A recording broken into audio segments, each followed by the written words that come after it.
Hey there YouTube, back with another update here. Finally got my Spark Cycle battery blender in the mail. Took almost like a month, but I finally got it. They gave me some cool little stickers. I always like getting stickers for my bike. Fuck gas, ride electric, all good stuff. I guess, just for now, I wanted to test it out and see how it all worked and whatnot, but I'm going to move it. I have my battery blender in a little plastic case right there, as you can see, because it's really rainy and wet out right now.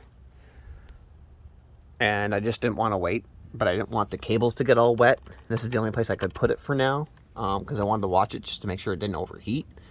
But yeah, I'm going to get extension cables and maybe put this inside and have the extension cables go up through here and put the battery blender up here just for safety. But just for today, I had it rocked in this little case. I don't know, dollar store case that I just broke open down here so the cables can breathe. And there's lots of breathing room in there. But yeah, I just rigged it up like this for now just to see how both batteries would work and operate. Worked pretty good. I did like, I don't know, 10 kilometers at like 43 kilometers an hour and no batteries went down. Normally this one would go down 1. Probably by doing that. I don't know. Felt like I had more acceleration, which was great too. That felt really peppy and pretty cool.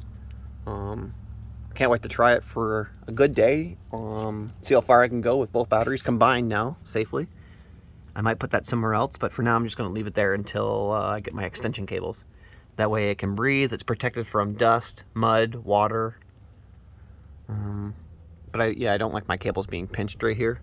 It's not very tight. As you can see, this can move, and the cables can move fairly easy. They're not being squished at all, but I just don't like that. So I'm going to try to house it all inside here and run it up through here and go through there somewhere.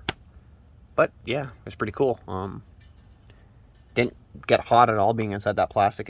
Like I said, there's a big hole in like this big on the bottom.